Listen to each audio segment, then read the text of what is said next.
Hey everyone, it's Stephanie with the Sea Salt Co. Clay Emporium. I'm coming to you today with a very fun tutorial.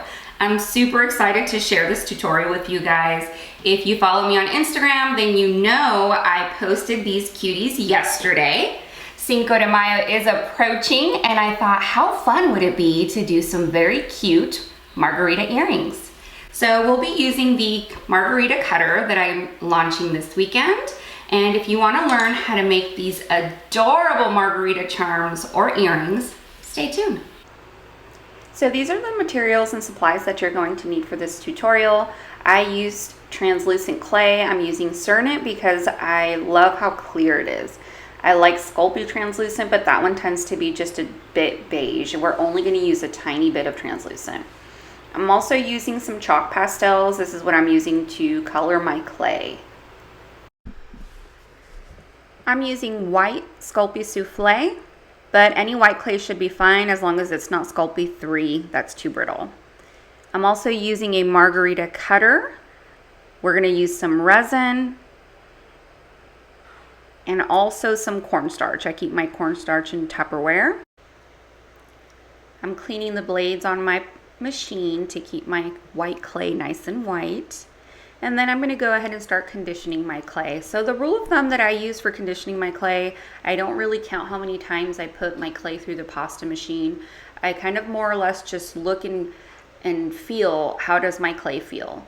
So if the edges of your clay are tearing and look crumbly, then obviously it still needs to be conditioned some more. But you also do want to be careful to not over condition your clay. Certain clays can be overworked. Souffle is one that will get a little too soft if you overwork it, and definitely Cernit can also have that same problem. Cernit is a sticky clay to begin with, so if you're working with Cernit, usually what I like to do with it is either leach it between two pieces of paper or put it in the freezer for a little bit if you've overworked it. Now you're just going to watch me kind of rolling the clay out. Not too fun, but I wanted to pop on here and do this tutorial for you guys. If you like it, let me know in the comments, because then I'll know what types of videos to add to this channel. I think that tutorials would be very helpful because when I first started, I was obsessed with tutorials. I love Jessima tutorials. I love the Polymer PCT Polymer Clay Tutor. She's amazing. So much of what I've learned from YouTube University. So I love making these tutorials. What I just did is I put some copy paper on top of my clay and I varnished it, which means I got it to stick to the tile, and then I rubbed the top so that it would be nice and smooth. And since I'm using a cutter that has imprints, I'm adding some cornstarch to my clay because this is going to help keep my cutter from sticking. So if you notice that you have some cutters with imprints, I typically like to use water, but if you have a really tight part of a cutter, kind of like the line that's hanging over on that margarita glass, that may get stuck, and then I'll try some cornstarch. Cornstarch works really well, but if you're working with a darker color, you may want to go with water before trying the cornstarch because the cornstarch does not dissolve with water. You have to wash it off when you're done, and it may get into the crevices. So those are my cutters, left and right mirrored earring cutters, because that's what I'm making today is earrings. So I need a left and a right side. I do get that question a lot. What does mirrored mean? So when you're purchasing cutters from my website and you see that it says a mirrored option, that means you're getting two cutters, the left and the right, if it says mirrored set. If it just says mirrored cutter, then that means you're getting the opposite cutter. So now here what I'm doing is I'm pressing in my cutter into the clay. And I wanted to show everyone kind of a little trick that I use for my cutters. I wiggle it to get it out, left and right, and then pull it out. I've noticed that cutters do create suction when you use them, and if you try to pull them straight up, a lot of times it can bring the clay up with it, or the clay will get stuck in your cutter. So I just learned to kind of wiggle it slightly left and right, not enough to distort your image or your shape, but just enough to kind of, there's this suction that's created when you put the cutter in, and I can literally feel the suction break and release when I wiggle it. So I'll wiggle the cutter left and right, And then once I feel the suction break, that's when I go ahead and lift my cutter up. And I found that works really well for me to get the clay to stick onto the tile and not get stuck in my cutters. And that's just the leftover clay that I had. I'll save it for later. So here are my little pieces. They're all perfect. I'm kind of just dusting off the cornstarch. And this is what we're making, I guess is what I'm saying in the video. But you guys already know we're making a margarita glass. So here I am using my tissue blade to get my pieces up. When you're using your tissue blade, you want to scrape the blade against your tile and not put it flat between your clay and your tile, or you'll cut into your clay. So you actually want to scrape the tile. Now I'm putting my pieces onto a piece of paper. This is when you're going to want to straighten out the stem of your margarita glass, because once you pop these in the oven, that's the shape that you'll end up with. I like to bake my clay on top of copy paper. It leaves a very pretty back to your earrings, so you won't get those shiny spots or air pockets that sometimes you get baking directly on tile. I'm using an eyeshadow brush, and these are the chalk pastels again that I'm using. I'm going to mainly use the lime green and the darker green.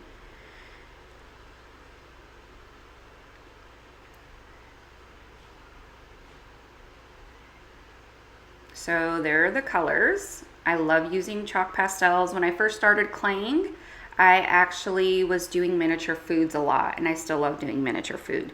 Donuts, macarons, pizza, all types of little goodie charms, cupcakes. And that's when I began or learned to love chalk pastels with clay. So if you notice, the lime has white intersections. We don't want to paint those. What we're going for is just trying to color, not paint, but color with the chalks, the parts that are popping up. So the indent that's on your lime that's white, we're going to kind of just leave that alone. And you'll see here I'm kind of shading it in, and these chalk pastels stick really well to clay. I like to scrape the top of the chalk to release it. So I'll use the back of my eyeshadow brush to scrape the chalk pastel and then dip my brush into it, and that's when I start pretty much just painting with it. I actually think it's much easier than painting.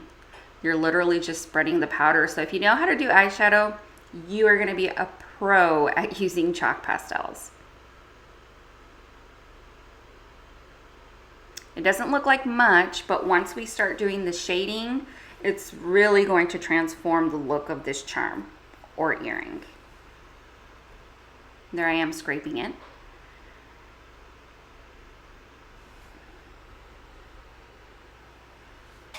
I love watching tutorials. I'm even just watching this as if it's not me doing it.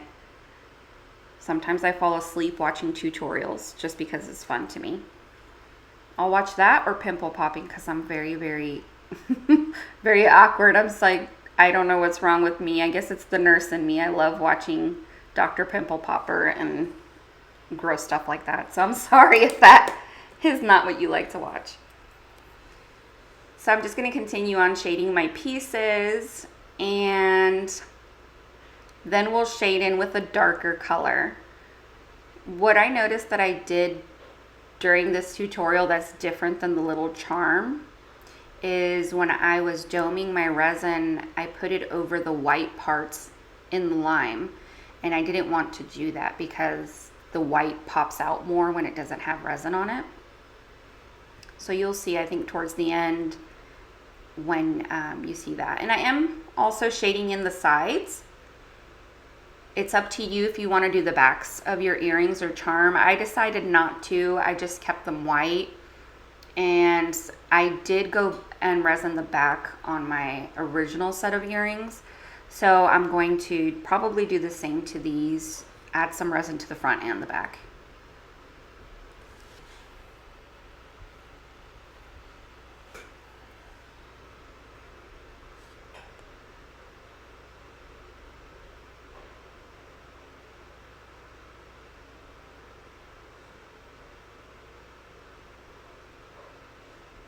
You see how the stem just kind of moved on me when I was painting it?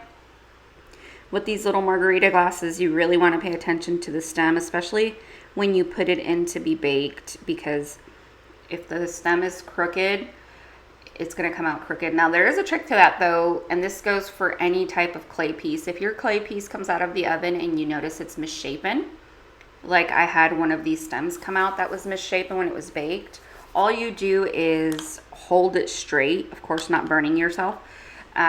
If you might have to add a layer in between, but you hold it straight until it cools off and dries, and then it'll stay.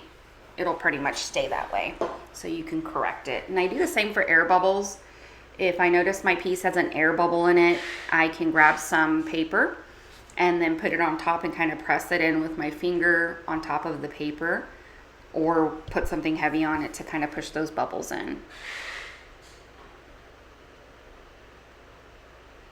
I'm adding just a tiny, tiny bit of black for shading.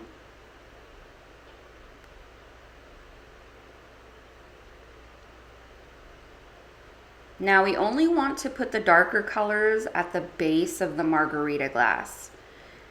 And that's what's gonna actually make it look like there's a margarita in that glass. There's a little bit of shading, so it gives it some depth. It makes it look a little more realistic. And what I did is I just added the shading to the bottom of the margarita glass, and also the peel of the lime. So once I get my shading in here, then I'll start working around the lime to add a little dark green edge to that lime.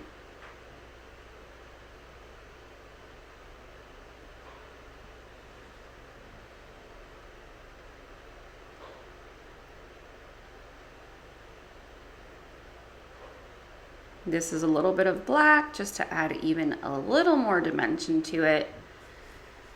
You really can't mess up with chalk pastels. Just start off with very, very little, because a little goes a long way. But you can blend it just the way we do with our eyeshadows. That's what I really like about them, is you can kind of just smudge them together. So you don't have to be good at painting or drawing to use chalk pastels on your clay.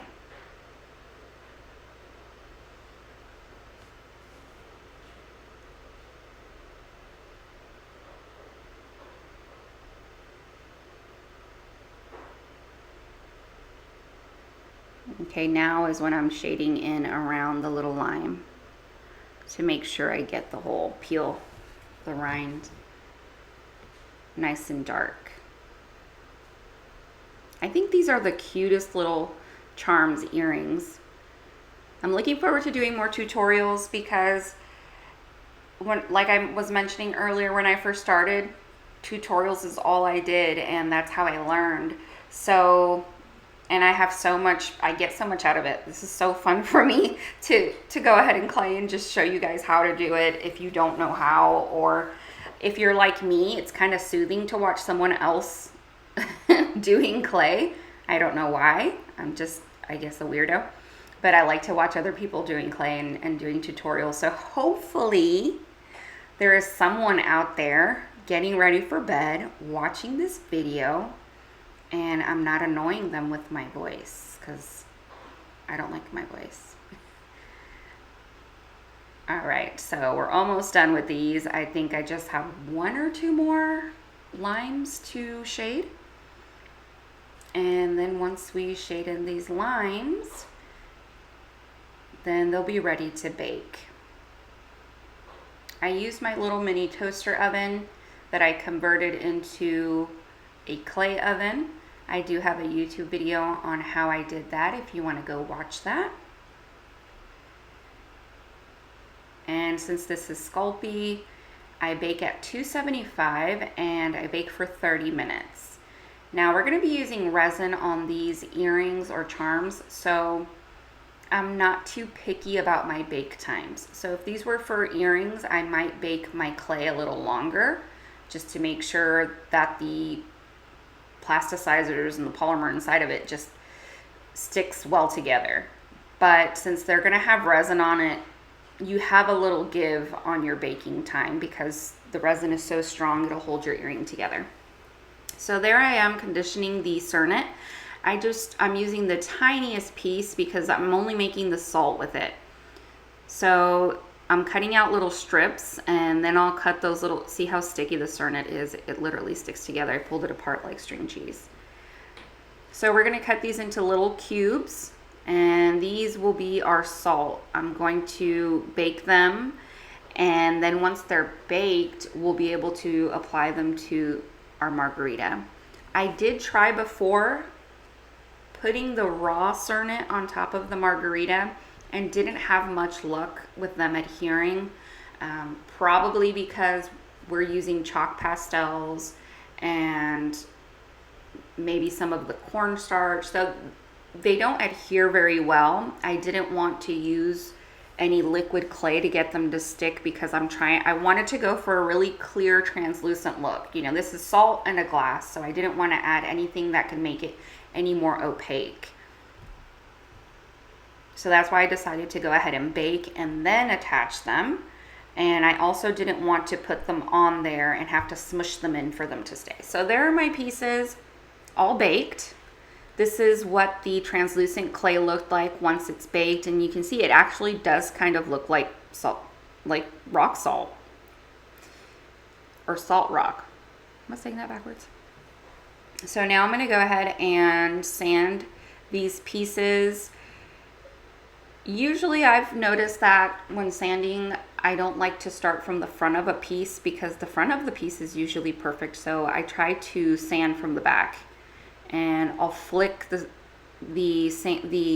clay towards the back, so I'll have my wheel buffing and folding the excess clay towards the back, and then I buff from the back. And that works really well when you're trying to get into tight corners.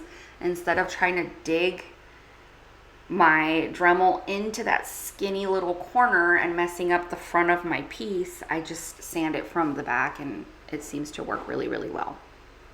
So I am being kind of careful to not sand off all of our beautiful chalk. They won't immediately rub off, but eventually it will come off, which is why we're going to do a resin coat. So here are the pieces. They're all baked, all shaded in and sanded. So we're making progress. They look super cute already. I can already see the end result. And I'm going to space these out kind of far apart on my sheet because now I'm going to be adding the resin, and you'll need some room to work with your pieces. So if you're going to lay them down somewhere and then resin them, you might not want to put them too close together because you'll have to hold the piece down in order to spread your resin out.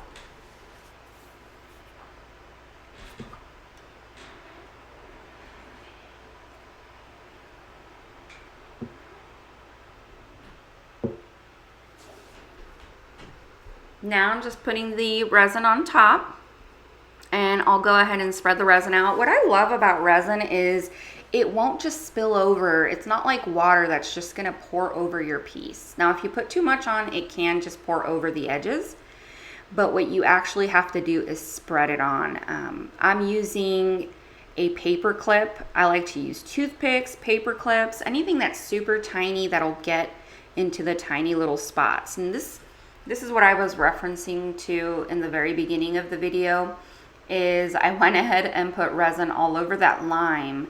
I should have left the white parts of the lime without resin because I noticed that it makes it stand out more. So if you want your little lime to pop out more, I would suggest just putting resin on the green parts of your lime. So there I am, putting on some salt. If you're working with resin, please be sure to wear gloves and a face mask. Do it in a well-ventilated area. You don't want to be sitting right next to it. Mine is on the other side of my little craft room. So I'm picking up some of the clay by just dipping my paper clip into some of that resin. So here I'm smoothing out that resin. See how I went straight into those imprints? I shouldn't have resined the imprint because it pops so much more. It makes the lime look more dimensional. once you're done. It still looks good. I still love them, but that's just a different look if you're going for, if you want that line to be a little more dramatic and have a little more pop, then I wouldn't resin over the imprint. So there we go. Now we're just continue to add our salt.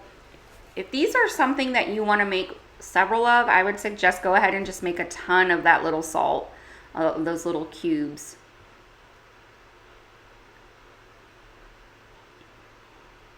I tried out these new they're not finger condoms. I should have bought finger condoms because they're so much thinner, just like a glove. These are actually silicone they're like silicone bandages for your fingers, but they're so thick.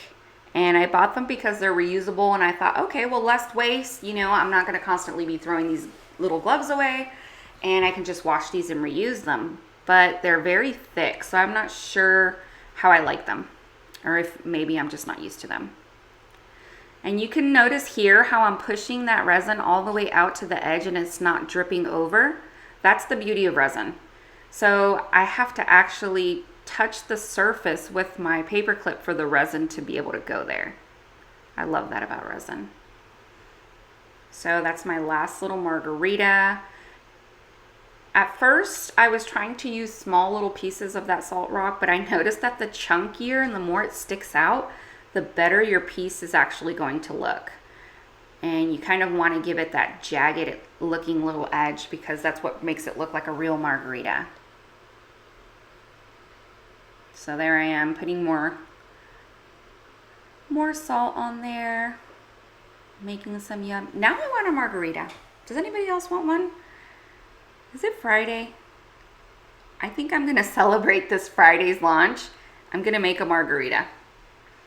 I'm going to make a margarita. I'm going to post it on Instagram, and you guys can all toast with me. Now I'm just kind of pushing the little pieces where I want them. So I'm all done. We're kind of pretty much done with this process. These are good to go. I'm going to put them under the UV light or lamp and have them cure so that the resin gets nice and shiny and hard. And here they are, the finished product. Thank you so much for coming and watching this tutorial. I hope it helps you out. I hope you make some beautiful margaritas, some yummy margaritas, and I will talk to you guys later. Be sure and leave me a comment, like the video, and subscribe. Bye, guys.